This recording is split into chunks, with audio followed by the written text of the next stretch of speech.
My family told me not to come to New Year's Eve because you just make everyone uncomfortable.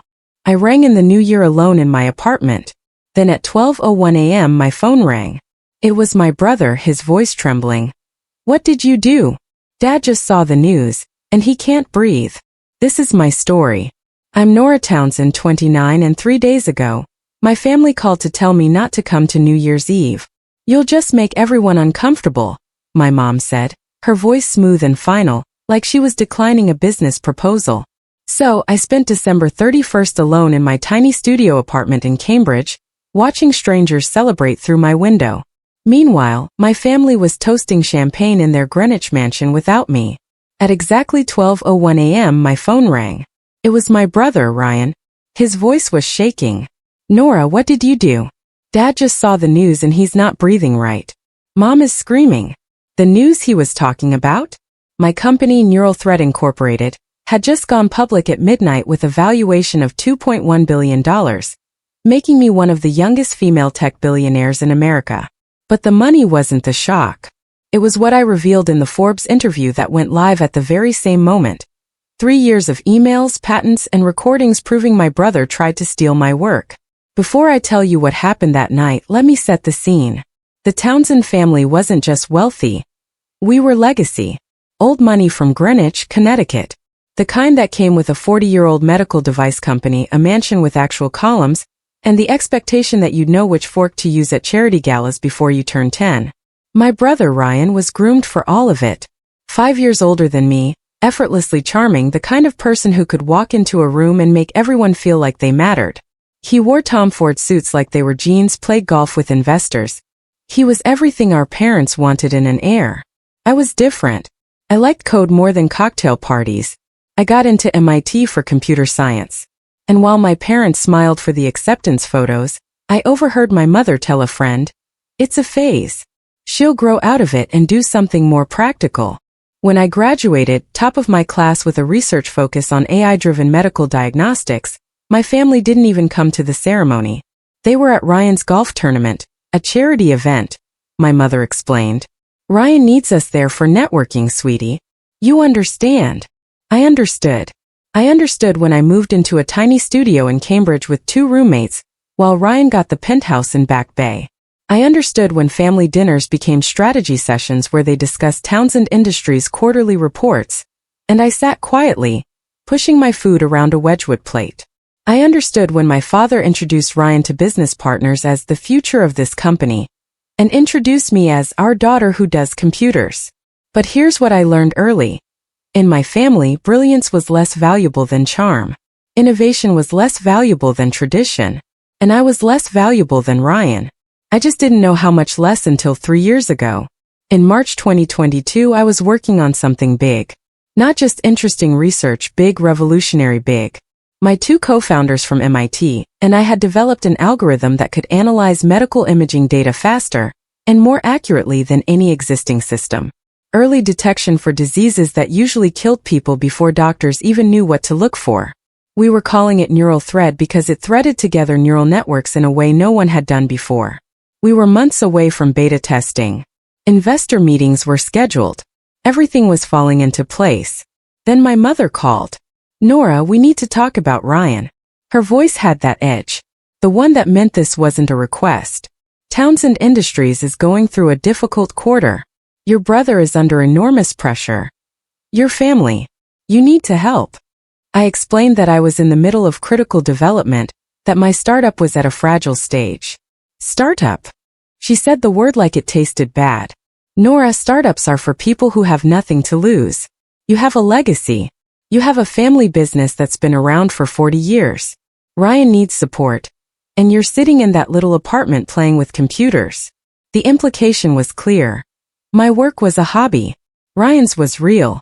But I'd learned something at MIT that my mother never understood. Protect your intellectual property before someone else claims it. So before I agreed to anything, I met with James Kirby, a lawyer specializing in IP protection for tech startups.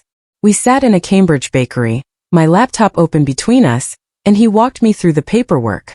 "If anyone tries to claim your work," James said, sliding the patent application across the table, We'll have a paper trail that even the best lawyers can't break. I filed the patent on March 15, 2022. Every line of code, every algorithm iteration, timestamped and legally mine. I didn't plan to use it. I just wanted insurance. I agreed to consult for Ryan. Family obligation, my mother called it. I drove down to the Townsend Industries headquarters in Stamford, a gleaming glass building with our family name in brushed steel letters above the entrance. Ryan's office was on the top floor, corner view, walls covered in framed awards and a black and white print of our grandfather. Nora. He hugged me like we were close. We weren't. Thanks for coming. This means everything. I explained some basic concepts about integrating AI into diagnostic devices. Not the core algorithm, I wasn't stupid, but enough to show him the potential. He took notes on a yellow legal pad, nodding enthusiastically. This is exactly what we need, he said. Investors are going to love this. 2 weeks later, he invited me to a pitch meeting with a venture capital firm from Boston. I sat in the back of the conference room, walnut table, leather chairs, floor-to-ceiling windows overlooking the sound. While Ryan presented my ideas, my research, my framework. Townsend Industries is pioneering the integration of artificial intelligence into medical device manufacturing, he said, clicking through a slide deck I'd never seen before. We're positioned to revolutionize early diagnostics. One of the investors glanced at me. And you are? Ryan didn't miss a beat. That's my sister, Nora. She's been helping with some of the technical research. Helping. Like I was his assistant. After the meeting, Ryan handed me a document. Just a standard NDA, he said, to protect the family business. You understand. I read it. Non-disclosure agreement covering all proprietary information related to Townsend Industries. This is to protect me too, right? I asked. Of course, he smiled. We're family, Nora. We protect each other. I signed it because I still believed family meant something. Thanksgiving 2023. The dining room at my parents' house looked like a magazine spread. Long table set with my grandmother's Wedgwood china. Crystal wine glasses catching the chandelier light. Arrangements of white roses and eucalyptus down the center. 12 guests. Business partners, family friends. A couple who just endowed a wing at Greenwich Hospital. My mother seated me at the far end next to my father's golf buddy's wife, who spent the entire appetizer course talking about her Pilates instructor. When the main course came out, turkey on a silver platter, sides and matching serving dishes, my mother stood to make introductions. Most of you know my son, Ryan, she beamed. CEO of Townsend Industries. We're so proud of what he's building. He's just closed a partnership with a major hospital network. Applause. Ryan raised his wine glass, humble smile in place. And this is our daughter, Nora. My mother's voice changed, still pleasant but cooler. Nora works in technology. She's very bright, but she's not much for socializing. A few polite smiles. One of the guests, a silver-haired man in a blazer, leaned forward. Technology? What kind? I opened my mouth to answer, but Ryan jumped in. Nora's still figuring out her path, he said, laughing lightly. She's very introverted, brilliant with computers, but, you know. He made a vague gesture. Not great with people. The table laughed. Polite, dismissive laughter. I felt my face go hot. I stared at my plate, at the perfectly carved turkey. I suddenly couldn't eat. After dinner, my mother pulled me into the kitchen. Nora, I know you don't mean to, but you make people uncomfortable. You barely said a word in there. Could you try to be more warm? I didn't get a chance to, sweetheart. I'm not criticizing. I'm helping. People like warmth. They like energy. You're so. She sighed. Heavy. I left before dessert. In June 2024, Ryan called me into his office. Emergency meeting, he said. I drove down on a Tuesday morning. His assistant waved me through. She'd seen me enough times to recognize me now. Ryan was standing at the window, hands in his pockets, staring out at the water. He turned when I came in and his expression was different. Tense. We need the full algorithm, Nora. I blinked. What? The AI diagnostic tool, the one you've been working on. We need it for Townsend Industries. Investors are pulling back and we need a breakthrough. This could save the company. Ryan, that's not Townsend Industries work. That's my startup. Your startup? He laughed, but there was no humor in it. Nora, you've been consulting for us. You signed an NDA. Everything you've worked on in relation to our business belongs to the company. That's not how NDAs work. Don't tell me how they work. His voice hardened. I'm trying to save our family's legacy. Don't you care about that? Before I could answer, the door opened. My mother walked in, heels clicking on the hardwood floor. She must have been waiting. Nora.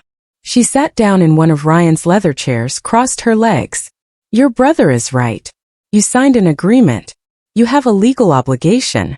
The NDA covers Townsend Industries' proprietary information, I said slowly. It doesn't cover my personal projects. Personal projects that you developed while consulting for us? Ryan shot back. That's a conflict of interest. My mother's expression was ice. Nora, don't make this a legal issue. Family doesn't sue family. Give Ryan the algorithm and we can all move forward.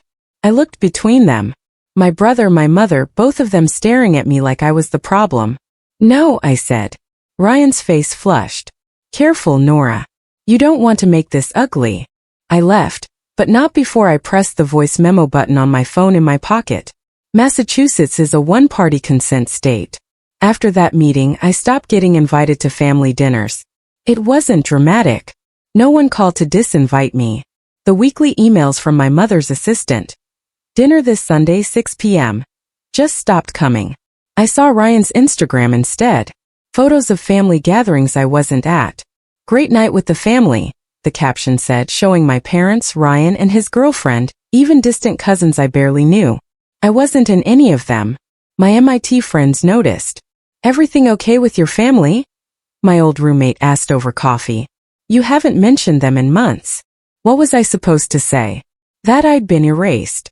That I was being punished for refusing to hand over 3 years of my work. I tried calling my father once. He picked up on the fourth ring. Sounded distracted. Dad, what's going on? Why am I not being invited to? Nora, he sighed.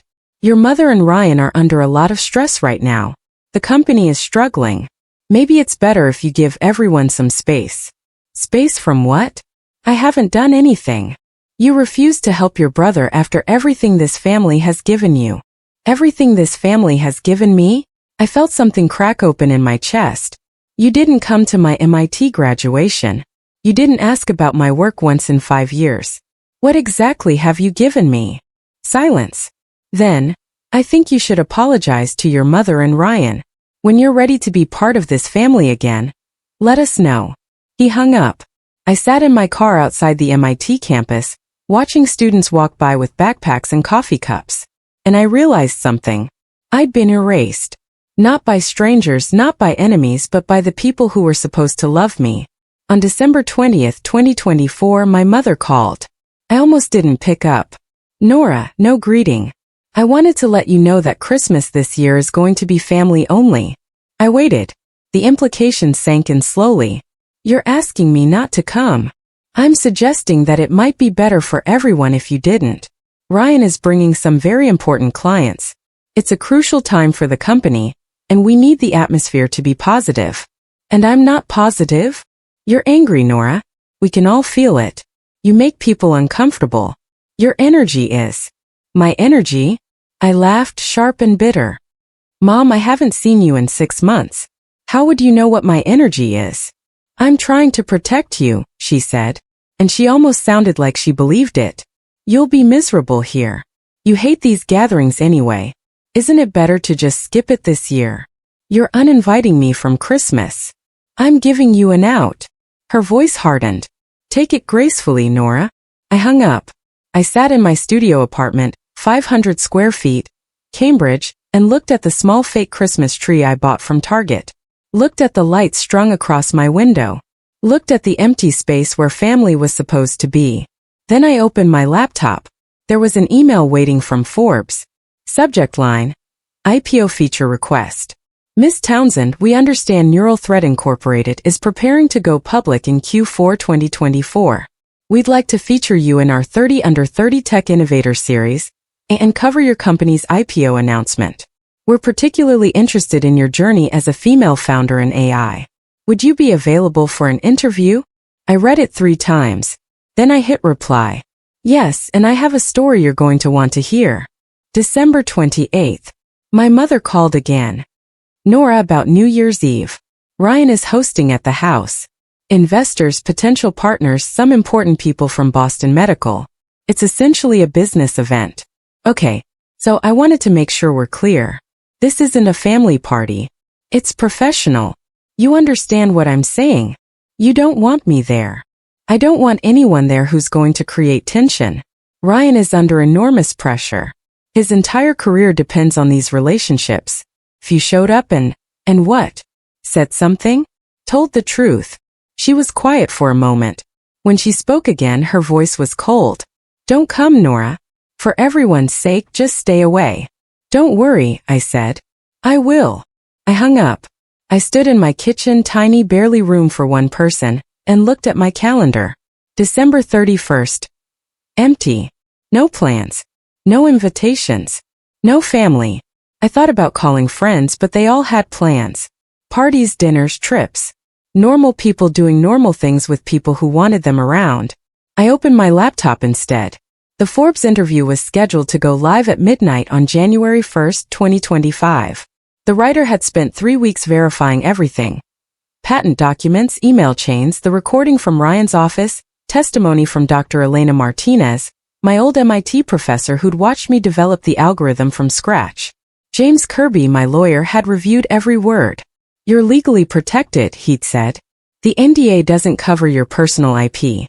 Everything you're revealing is documented and true. They can't touch you. The article was ready. TechCrunch had a companion piece set to publish at 12:01 a.m.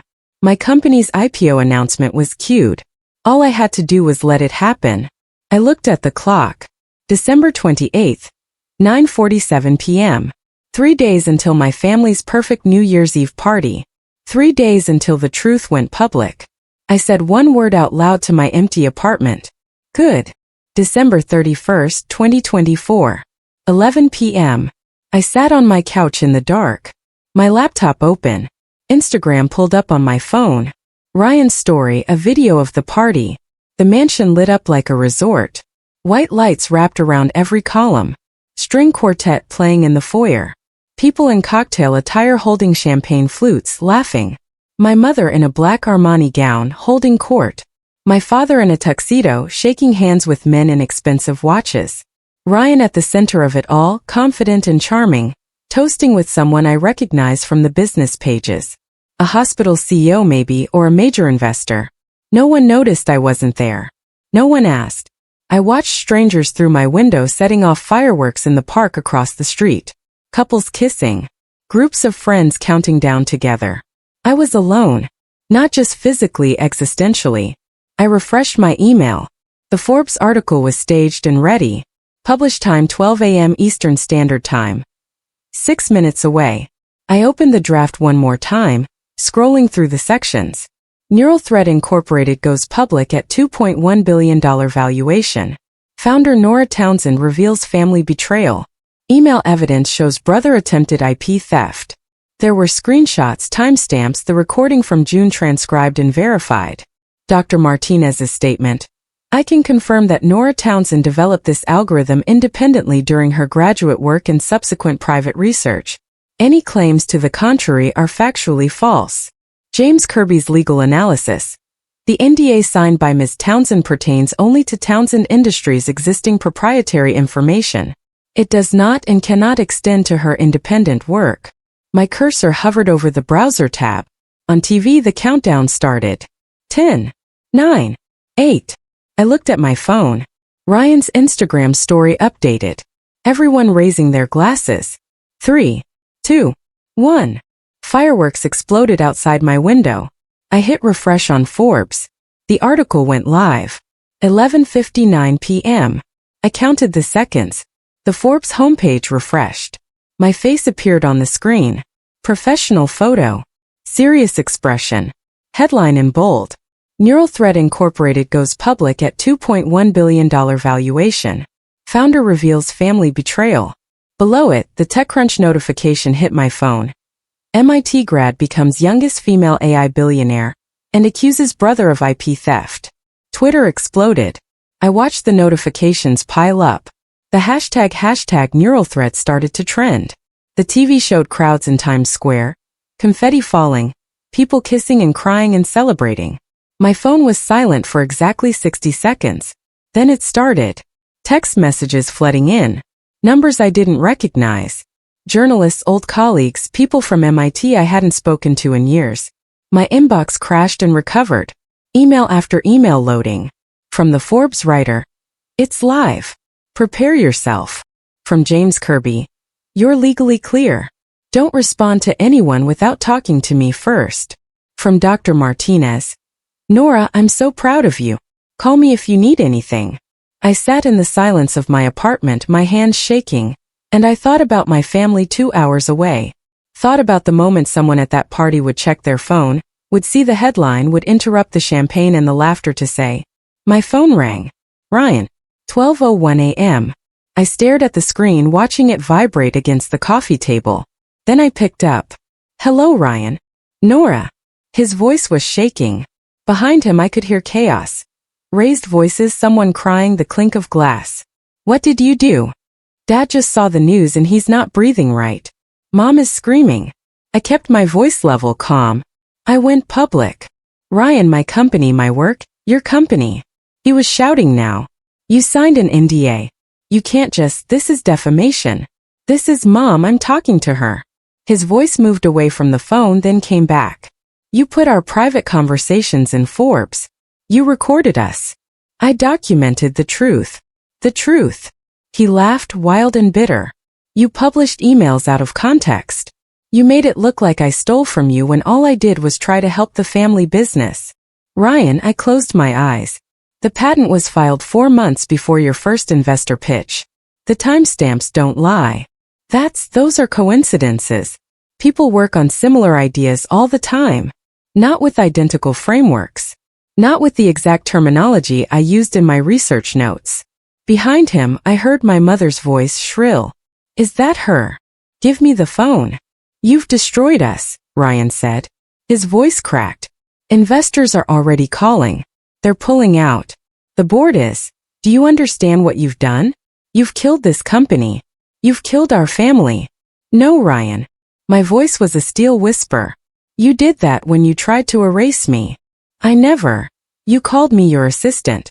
You told investors I was helping with research I created. You demanded I hand over my algorithm and threatened me when I refused. That's not help. That's theft." "The NDA." I took a breath. "The NDA doesn't cover my personal IP. Ask your lawyers. Or better yet, read the Forbes article. James Kirby explained it pretty clearly." Silence. Then a click. He'd hung up. My phone immediately rang again. "My mother." I answered. Flashback. 6 months earlier, July 2024. I was sitting in a bakery near MIT with Dr. Elena Martinez, my former professor and thesis advisor. Elena was in her 50s, sharp-eyed and direct, the kind of professor who didn't waste time on pleasantries. She'd won awards for her work in neural network architecture. "Your algorithm is exceptional, Nora," she said, stirring her coffee. "I've reviewed the papers you sent. This is publishable, career-defining. Why are you sitting on it?" I told her all of it. The family pressure, the NDA, Ryan's demands, the slow erasure from family life. She listened without interrupting. When I finished, she set down her cup. "An NDA cannot steal your intellectual property if you never gave it to them," she said. "You filed the patent under your name, correct?" "Yes." March 2022. Before Ryan even asked. "Then you're protected. But Nora, you need documentation.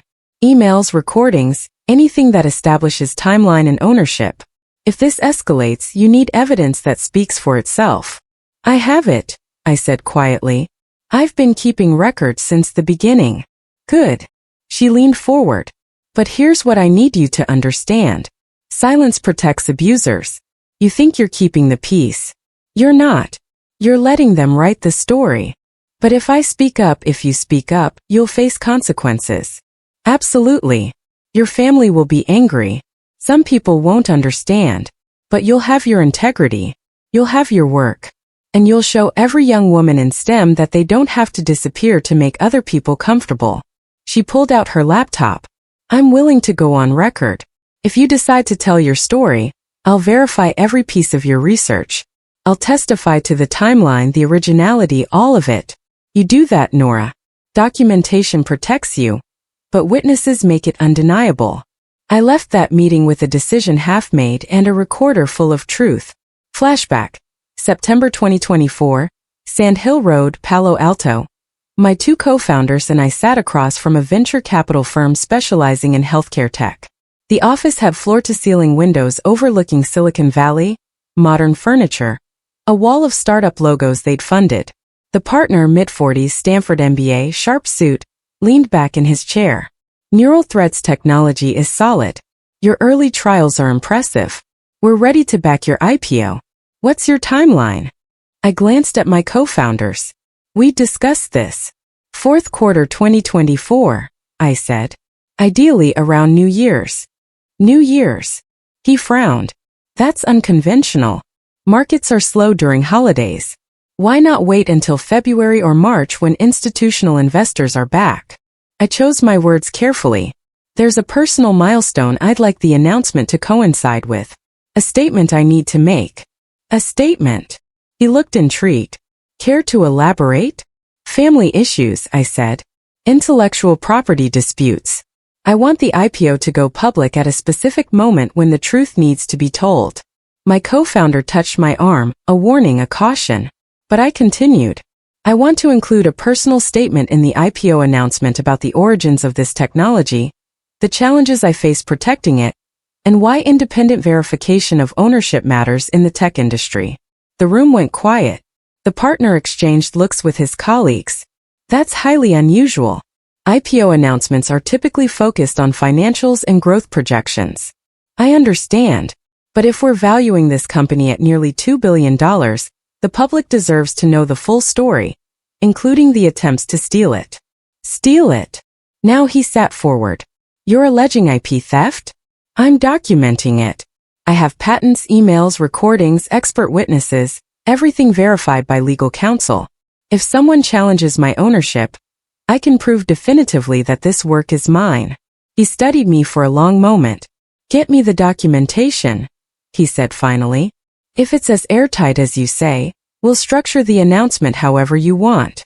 We shook hands. I was building a bomb. I just needed the right moment to detonate it. Flashback. November 2024, Zoom interview with Forbes. The journalist was professional, mid-30s, with a reputation for hard-hitting tech coverage. She'd spent 2 weeks fact-checking before we even spoke.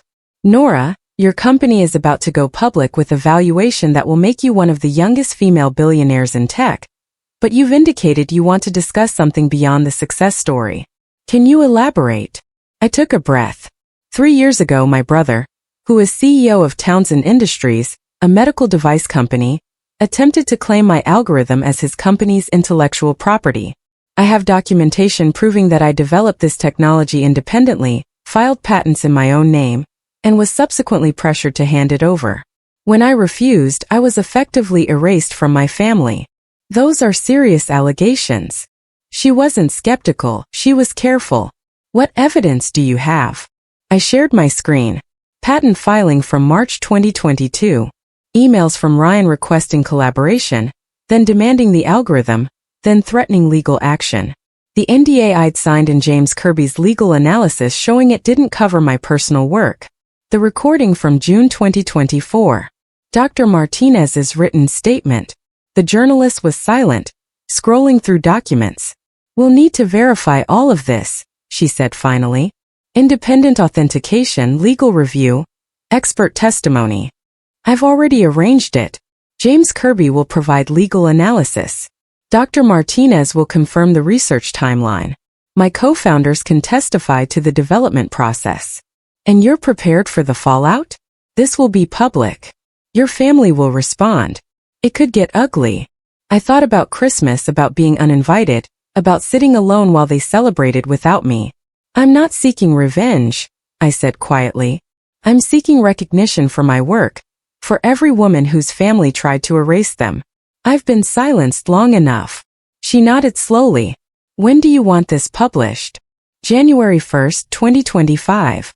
Midnight. The same moment my IPO goes public. That's bold. It's necessary. She closed her notebook. If everything checks out, we'll run it. But Nora, be ready. Once this is out, you can't take it back. I know, I said. That's the point. Back to New Year's Eve, 12:02 a.m., my mother's voice still ringing in my ear from the call with Ryan. Nora, what you've done is unforgivable. You humiliated this family in front of the world. Do you understand what you've done? I documented the truth. You humiliated this family. Ryan's investors are calling. They're pulling funding. The board is demanding emergency meetings. Your father is. He can't even speak right now. That's not my responsibility. Not your responsibility? Her voice cracked just slightly. You destroyed your brother's reputation. You made us look like monsters. You violated the NDA. No, Mom. I didn't. The NDA covers Townsend Industries' proprietary information. It doesn't cover my personal work. James Kirby made sure of that. We will sue you. We will take everything. You'll lose. I kept my voice steady, professional. And it'll be public. Every filing, every deposition, every piece of evidence will become part of the court record. Do you really want that? Silence. You've destroyed Ryan's career, she said finally. Investors are walking away. Business partners are cutting ties. All because you decided to air family business to the entire world. No, Mom. Ryan destroyed his career when he tried to steal my work. I just made sure people knew the truth. The truth. She laughed, bitter. The truth is you were always jealous of Ryan. You couldn't stand that he was successful, that he was respected, that people actually liked him. The truth, I interrupted, is that you've spent my entire life making me feel like I didn't matter, like my work wasn't real, like I was an inconvenience. And when I finally built something that couldn't be ignored, you tried to take it away. You're delusional. I have timestamps, Mom. Patents, emails, recordings. The truth isn't a feeling. It's documentation. Another silence. Then you are no longer part of this family. Something in my chest loosened. Relief. Grief. Freedom. I haven't been part of this family for years, I said quietly. You made sure of that. I hung up. The phone rang again immediately. Unknown number. I almost didn't answer, but something made me pick up. Miss Townsend, this is David Park from TechCrunch. Do you have a moment? A journalist? Of course. I'm aware of the article you published, I said carefully. We've seen a statement from Townsend Industries. They're denying your allegations.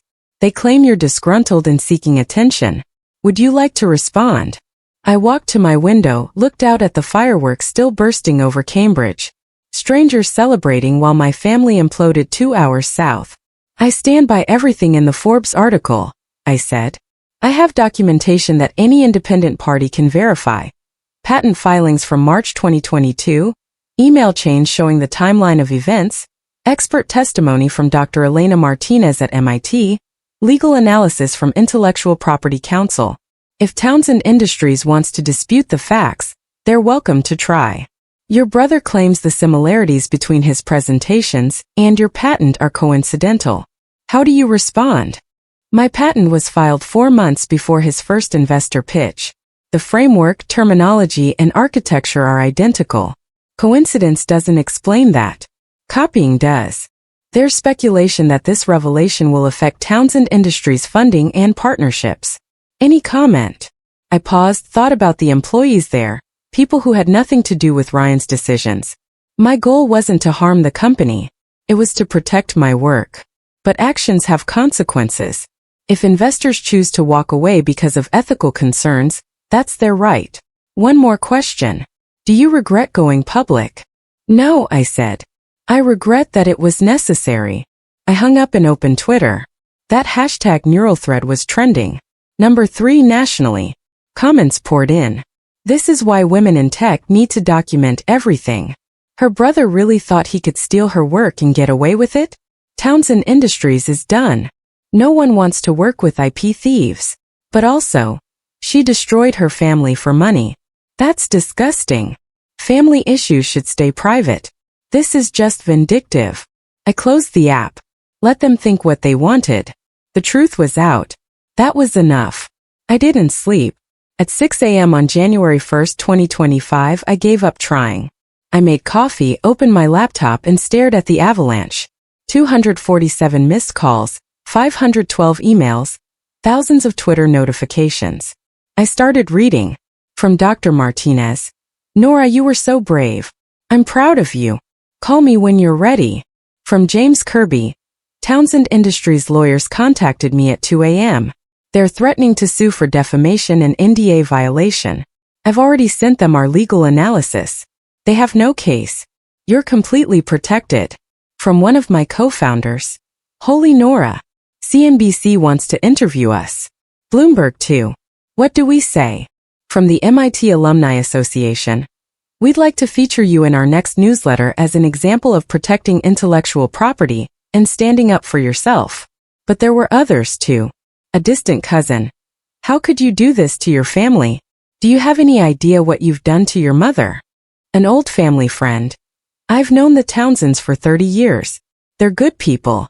You're destroying their reputation for attention. Someone I didn't even know. You're a disgrace. Family is supposed to come first. I read them all, let them wash over me. Then I open the positive ones again. From a woman I'd never met. I'm a software engineer. My former boss took credit for my code for 2 years. I stayed silent because I was scared. Reading your story gave me the courage to file a formal complaint. Thank you. From another. I've been hiding my startup from my family because they don't think it's real work. After reading about you, I'm going public with it. You gave me permission to exist. From another. My father told me I'd never be as successful as my brother. I'm sending him the Forbes article. I'm done shrinking. I sat back, overwhelmed, exhausted. But for the first time in years, maybe in my entire life, I felt seen. Not by my family. By the thousands of people who understood exactly what I'd been through. I wasn't alone anymore. By 10 a.m., Ryan held a press conference. I watched it live on YouTube, my laptop propped on my kitchen counter, coffee going cold in my hand. He stood at a podium in the Townsend Industries conference room, the same room where he'd presented my ideas as his own. Behind him, the company logo, cameras flashing, journalists packed into the space. He looked terrible. Rumpled suit, no tie, eyes red-rimmed. Thank you all for coming, he started, voice rough. I want to address the allegations made by my sister, Nora Townsend, in this morning's Forbes article. He cleared his throat, read from prepared notes. My sister is going through a very difficult time. We love her. We've always supported her. But her allegations are baseless and hurtful. Townsend Industries has always respected intellectual property law. We've never stolen anyone's work. A journalist raised her hand. Can you explain the timeline discrepancy? Her patent was filed in March 2022. Your first investor presentation using similar technology was in July 2022. How do you account for that? Ryan shifted. Many people work on similar ideas simultaneously. The tech industry it's collaborative. Ideas overlap. But the Forbes article includes emails where you specifically asked her for the algorithm. You wrote, "We need the full diagnostic AI framework." How is that an overlap? Ryan's face flushed. I was trying to collaborate with my sister, to bring her into the family business. She's interpreting it as. She also published a recording of a June 2024 meeting, where you threatened legal action if she continued her independent work. Can you comment on that? That recording was made without my knowledge. Massachusetts is a one-party consent state. The recording is legal. What about the content? Did you threaten her? Ryan gripped the podium. This press conference is over. He walked out. The cameras kept rolling. Within 2 hours, the clip was viral. Reddit, Twitter, TikTok. CEO melts down when asked about IP theft. Watch this tech bro try to explain away evidence. My phone buzzed. Text from Dr. Martinez. He buried himself. You didn't even have to be there. She was right. I didn't need to destroy him. He did it himself the moment he lied on camera. By 4 p.m., Townsend Industries issued a statement. I read it on my phone sitting on my couch, still in the same clothes I'd worn last night. The board of directors of Townsend Industries has voted to suspend CEO Ryan Townsend, pending an independent investigation into recent allegations regarding intellectual property practices. The board takes these matters seriously and is committed to upholding the highest ethical standards. An outside firm has been retained to conduct a thorough review. The statement was signed by the board chair. Not my father. Not my mother. Someone independent. I sat back, let it sink in. Ryan was suspended. Not fired, not yet, but removed from power. My phone buzzed. An email from someone I didn't know. A board member I'd never met. Miss Townsend, on behalf of the board, I want to express our regret for any harm caused to you by the actions of Townsend Industries leadership. We are committed to a transparent investigation and will act according to its findings. If you are willing, we would appreciate the opportunity to meet with you and your legal counsel to understand the full scope of what occurred. I forwarded it to James Kirby. He called 5 minutes later. This is good, Nora. This means they're taking it seriously. They're protecting the company from liability by distancing themselves from Ryan. What happens now? They investigate, interview witnesses, review documents, assess whether Ryan violated company policy or fiduciary duties. If they determine he acted improperly, which seems likely given the evidence, they'll have grounds to terminate him. And if they don't, then investors will do it for them. I'm seeing reports that major stakeholders are already calling for his removal. The board knows if they don't act, the company's reputation is finished. I hung up and opened Twitter again. A business reporter had posted, "Sources tell me 2 major investors in Townsend Industries have already pulled their backing. More expected to follow. Ryan Townsend's career may be over." I didn't feel triumphant. I felt empty, like I'd won something I never wanted to fight for in the first place. January 2nd morning, my father called. I stared at his name on my screen for 3 rings before I answered. Nora. His voice sounded old, tired. Can we talk? We're talking. I mean, really talk. Not like this. He took a shaky breath. I owe you an apology. I didn't say anything. Waited. I knew, he said finally. I knew something wasn't right with Ryan's presentations. I knew the technology wasn't his. I suspected it was yours. And I said nothing. Why? Because I'm a coward. His voice cracked. Because your mother was so proud of Ryan. Because the company was struggling. And I thought if we just got through this quarter, if we just closed this funding round, everything would work out. I told myself you'd understand. That you'd be okay. I wasn't okay, Dad. I know. God, Nora, I know. I let you be erased. I let them push you out. I let your mother disinvite you from Christmas and New Year's and... He broke off. When he spoke again, he was crying. You're my daughter. I should have protected you. I should have stood up for you. I was weak and I failed you, and I'm so sorry. I closed my eyes, felt tears on my own face. An apology doesn't undo it, I said quietly. It doesn't give me back the years I spent thinking I wasn't good enough, that I was the problem. I know it doesn't, but I needed you to hear it. I'm proud of you, Nora. I've always been proud of you. I didn't know how to say it. I didn't know how to go against your mother, against Ryan, against everyone except me. Silence. Then, yes. I don't know if I can forgive you yet, I said. But I'm glad you called. That's more than I deserve, he said. If you ever want to talk, really talk, I'm here. I'll do better. I promise. I'll believe it when I see it, Dad. Fair enough. We hung up. I sat on my couch and cried. Not because I was sad, but because something I'd been carrying for years had finally slightly loosened. January 3rd. A LinkedIn message from someone I'd never met. Miss Townsend, my name is Marcus Williams. I'm a partner at Riverside Capital. In 2023, your brother Ryan Townsend approached our firm with a pitch for what he called an exclusive AI diagnostic tool developed in-house at Townsend Industries. We passed on the investment because the technology didn't align with their core competency. After reading the Forbes article, I realized, I think it was your algorithm. He'd attached a PDF. This is the pitch deck Ryan sent us. I thought you should see it. I opened it. Townsend Industries logo on the cover. Revolutionary AI-driven diagnostics. Early disease detection platform. Dated August 2023. I scrolled to slide 3. Core Technology Framework. It was my algorithm. Not similar. Not inspired by. Identical. The neural network architecture I'd spent 2 years developing, the data processing pipeline I designed, even the specific terminology, threaded analysis nodes, a phrase I'd coined in my thesis. He'd copied it wholesale and tried to sell it. My hands shook as I forwarded the email to James Kirby. He called immediately. This is huge, Nora. This isn't just attempted theft for company use. He was trying to profit off your IP. That's fraud. What do I do with it? Do you want to press charges?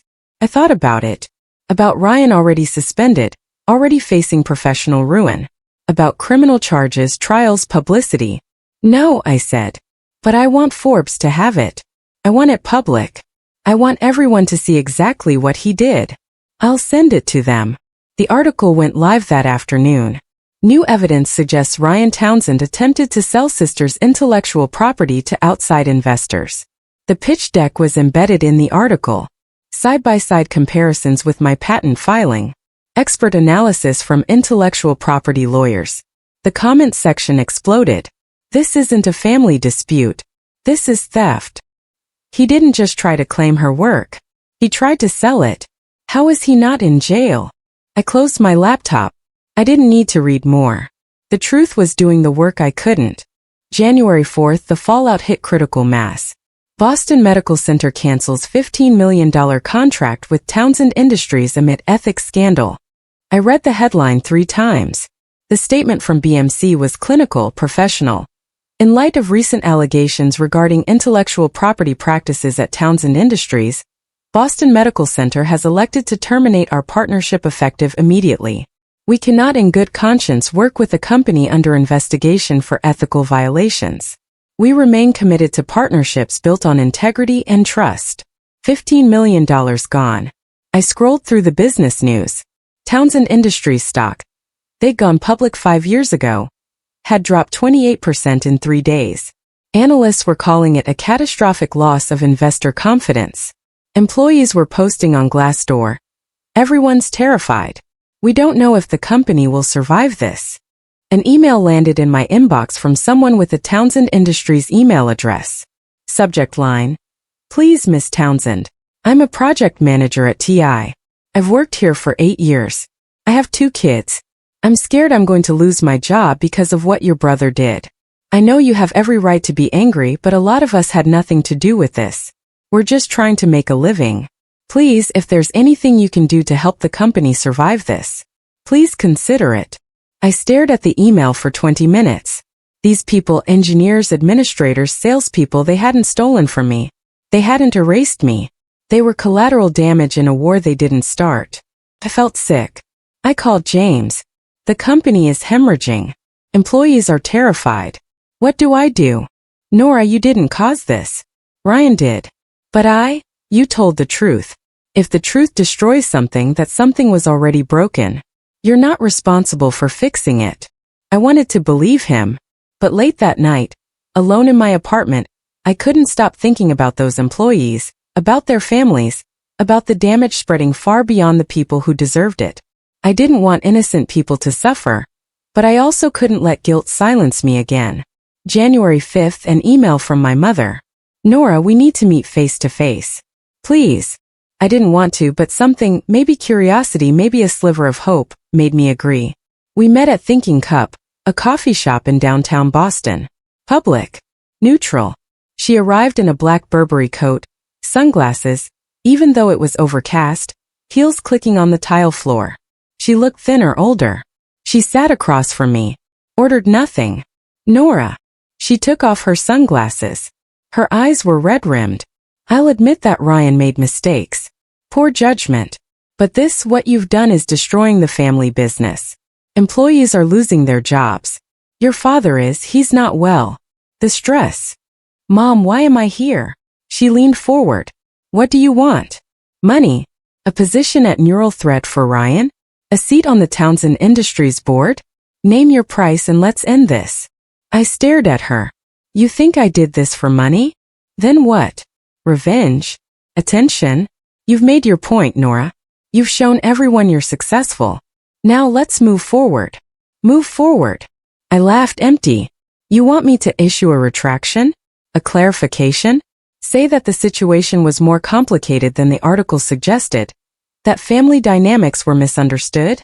That you and Ryan have reconciled? We haven't reconciled. Then pretend. Her voice hardened. Do you understand what you're doing to us? To your father's legacy. To you, I met her eyes. You're worried about your reputation, about what your friends at the country club are saying. Don't be childish. I'm not being childish. I'm being clear. I will not retract the truth. I will not pretend this didn't happen. I will not disappear to make you comfortable. Then you're willing to destroy us. No, Mom. I'm willing to protect myself. If that destroys you, maybe you should ask why protecting me was never a priority. She stood, put her sunglasses back on. You'll regret this.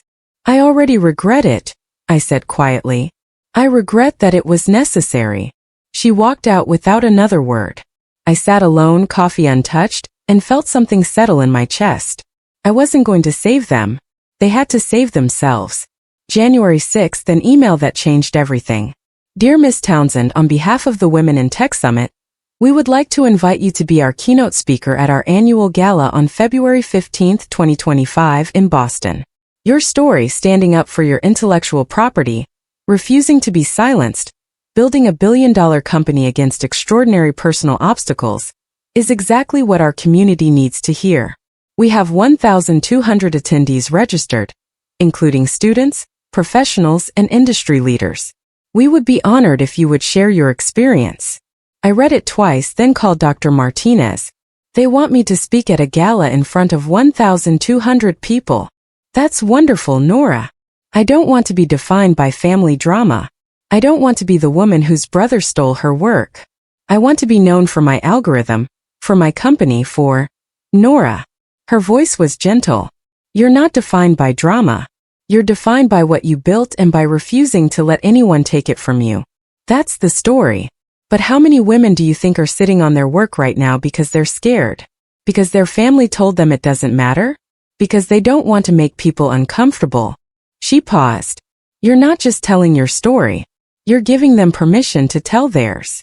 I thought about the emails I'd received. Hundreds of them. Women who said I gave them courage. Okay, I said. I'll do it. I started writing the speech that night. Not about revenge. Not about family dysfunction. About boundaries. About documentation. About the difference between keeping the peace and protecting your integrity. About what it costs to disappear and what it takes to refuse.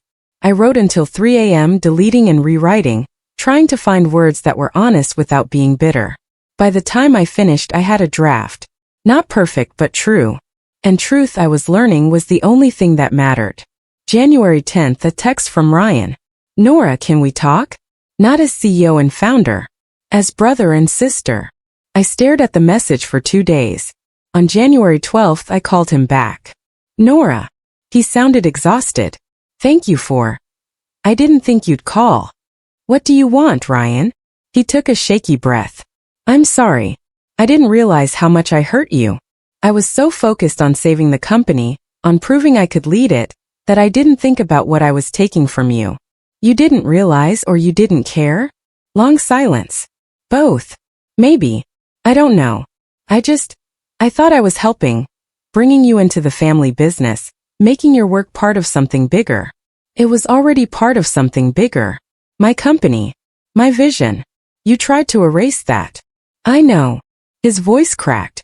And I don't know how to fix it. You can't fix it with one conversation, I said. But if you want to start, really start, you can issue a public statement. Acknowledge what you did. Not because lawyers told you to, not because the board demanded it. Because it's the truth. If I do that, the board will fire me permanently. Then you have a choice to make. Nora, please. You told investors my work was yours. You tried to sell my algorithm to outside firms. You threatened me when I refused to hand it over. Those aren't misunderstandings, Ryan. Those are choices. And if you want any chance at redemption, you need to own them. He was quiet for a long time. Then I need to think. Take your time, I said. I'm not going anywhere. We hung up. I didn't know if he'd do it. Didn't know if he even could. But I'd given him the roadmap. Whether he took it wasn't my responsibility anymore. January 15th, Ryan posted a statement on LinkedIn and Twitter. I saw it at 9 a.m., sitting in a coffee shop in Cambridge, trying to work on Q1 projections for Neural Thread. I owe my sister, Nora Townsend, a public apology. Over the past 3 years, I attempted to claim credit for work that was entirely hers. I presented her algorithm to investors as if it had been developed by Townsend Industries. I pressured her to hand over her intellectual property. When she refused, I threatened legal action.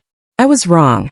Nora developed Neural Thread's core technology independently, filed patents in her own name, and built a company from the ground up while I tried to take it from her. I violated her trust. I damaged her professionally and personally, and I justified it by telling myself I was protecting the family business. That was a lie. I was protecting my ego. I am stepping down from all roles at Townsend Industries to allow for an independent investigation. I hope in time to earn back trust, not through words but through actions. But first I needed to say this. Nora, I'm sorry. You deserved better. You deserved support, recognition, and respect. Instead, I gave you betrayal. I hope you can forgive me someday, but I understand if you can't. I read it 3 times. The comments flooded in. This took courage. Respect. Too little, too late. He only apologized because he got caught. Apologies don't undo theft. At least he admitted it. Most people never do. I didn't know what I felt. Not vindication exactly. Not satisfaction. Relief maybe that he'd finally told the truth. But also emptiness, because an apology couldn't give me back the years I'd spent believing I was the problem. I called Dr. Martinez. He apologized, I said. Publicly. How do you feel? I don't know. It doesn't fix anything. But it's the first time he acknowledged your reality, she said gently. And that matters. Yeah, I said. It does. January 20th, Townsend Industries issued another statement. The board of directors announces that Richard Townsend, company founder, will return as interim CEO while the organization undergoes comprehensive restructuring. Ryan Townsend has resigned from all positions effective immediately. Townsend Industries is committed to restoring trust through transparency, ethical leadership, and a thorough review of our intellectual property practices.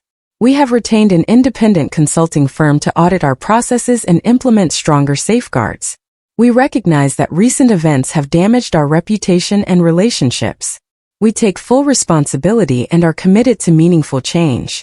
It was signed by my father. He called me that afternoon. Nora, I wanted you to hear this from me. I'm back temporarily, just until we stabilize. Are you okay, Dad? This is a lot of stress for you. I'm fine. And I owe this to the company, to the employees, to... He paused. To you. I let things fall apart. I'm going to fix them. What's the plan? Full ethics review, new policies on IP, on credit, on collaboration, transparency reports. We're also bringing in a DEI consultant to assess our culture. Make sure what happened to you doesn't happen to anyone else. That's good, I said quietly. Nora, I know I can't undo what happened, but I'm trying. Really trying. I know, Dad. Would you? He hesitated. Would you consider consulting for us? Not on technology. On policy. On how to build a culture where people like you, brilliant, innovative people, feel valued instead of erased. I thought about it. About walking back into that building, about helping the company that had tried to erase me. Maybe, I said. Someday, but not yet. That's fair. The door's open whenever you're ready. We hung up. I didn't know if I'd ever be ready, but I appreciated that he asked, and that he didn't pressure me when I said no. February 15th, 2025, Boston Convention Center. I stood backstage at the Women in Tech Gala, listening to 1,200 people settle into their seats. The venue was massive, staged with professional lighting, screens on either side showing the event logo, tables arranged in neat rows. Dr. Martinez found me in the green room. You ready? No. I smoothed my dress. Simple black sheath. Nothing flashy. What if I freeze? You won't. You're telling your story. That's all. The MC's voice echoed through the space. Please welcome our keynote speaker, Nora Townsend, founder and CEO of Neural Thread Incorporated. Applause. I walked onto the stage. The lights were bright. I couldn't see faces, just silhouettes. 1,200 women watching me. I took a breath. Started. For most of my life, I was told I made people uncomfortable. I was too quiet, too focused, too different. I didn't fit the mold of what my family wanted. So, I believed that the problem was me. Silence. They were listening. I spent years trying to shrink, trying to be less, trying to make my work smaller so other people wouldn't feel threatened by it. And when my family tried to erase my work entirely, I almost let them. Because I was more afraid of conflict than I was of disappearing. I paused, looked out at the shapes in the darkness. But then I realized something. I wasn't uncomfortable. I was just surrounded by people who couldn't see my value. The applause started, scattered at first, then louder. When my family tried to take my work, I had two choices. Stay silent to keep the peace, or speak up to keep my integrity. I chose integrity not because I wanted to hurt anyone, but because I refused to disappear. The applause grew. Some people stood. To every woman here who's been told to shrink, to be quieter, to take up less space, your work matters. Your voice matters. And no one, not even family, has the right to take that from you. A standing ovation. The entire room on their feet. I looked out at them. Women who understood, who'd been there, who'd chosen themselves, even when it cost them everything.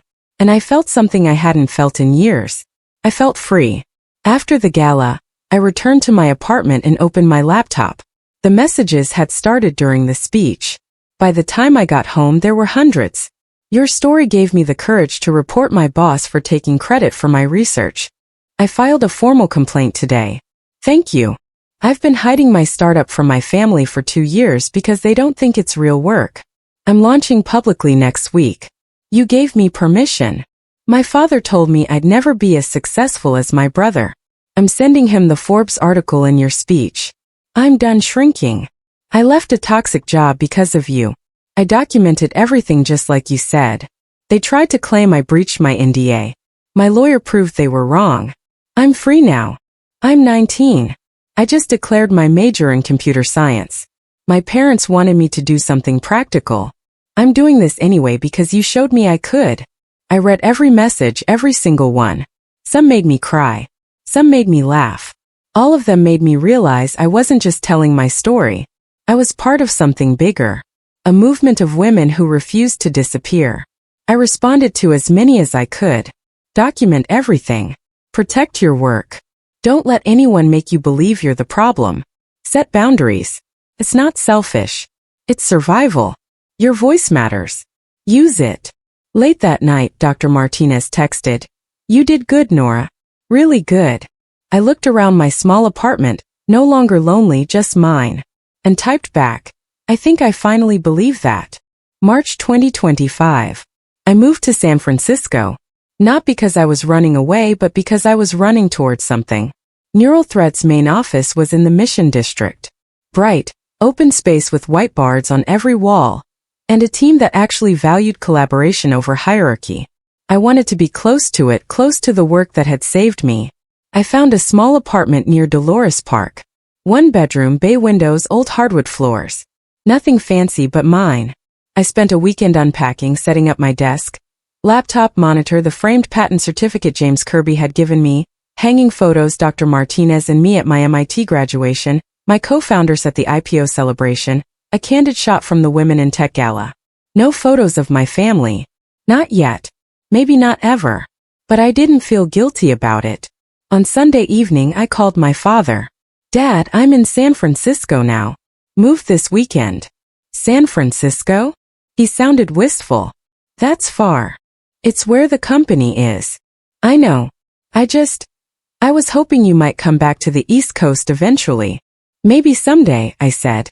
"But not yet." "Fair enough, Nora. If I want to visit, would that be okay?"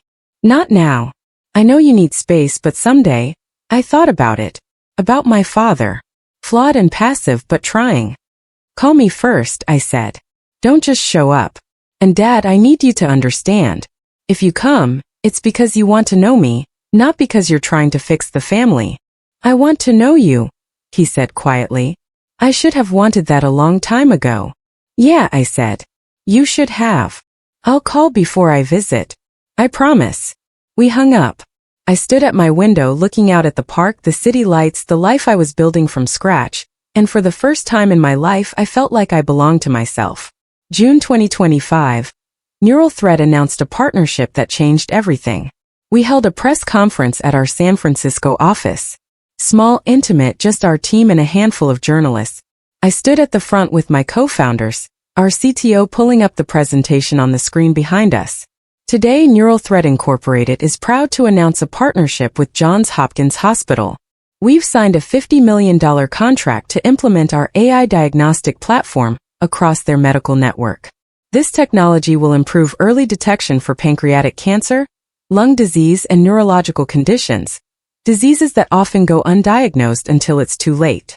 The journalist started typing. Cameras flashed. One raised her hand.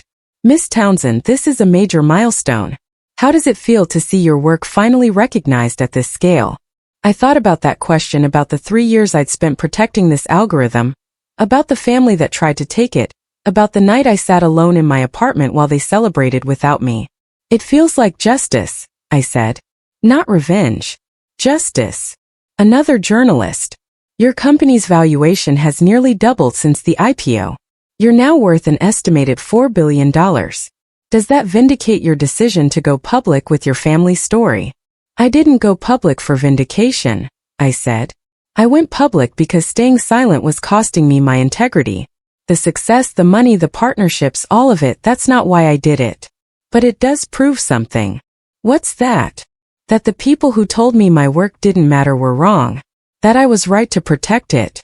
That I was right to believe in it, even when no one else did. After the press conference, my co-founders opened champagne in the office.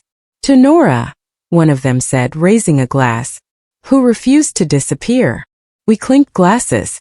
I looked around at the team, people who saw my work, who valued my voice, who never once made me feel like I was too much or not enough. I thought this is what I was fighting for. December 31st, 2025. New Year's Eve. 1 year since the night that changed everything. I was in my San Francisco apartment. But I wasn't alone. My team had come over. 10 of us crowded into my small living room, passing around plates of takeout and arguing about the best sci-fi movies. At 11:30 my phone buzzed. Dr. Martinez, video calling from Boston. I stepped into my bedroom, answered. Nora. She was smiling, warm apartment behind her. How are you? Good. Really good. I'm so proud of you this year. Everything you've accomplished. I couldn't have done it without you. Yes, you could have, but I'm glad I got to be part of it. She paused. Have you heard from your family? My dad texted earlier. Happy New Year, sweetheart. I love you. He's visiting in February. We're having dinner. Just the two of us. And Ryan? Nothing. I don't expect to. And your mother? I looked out the window at the city lights.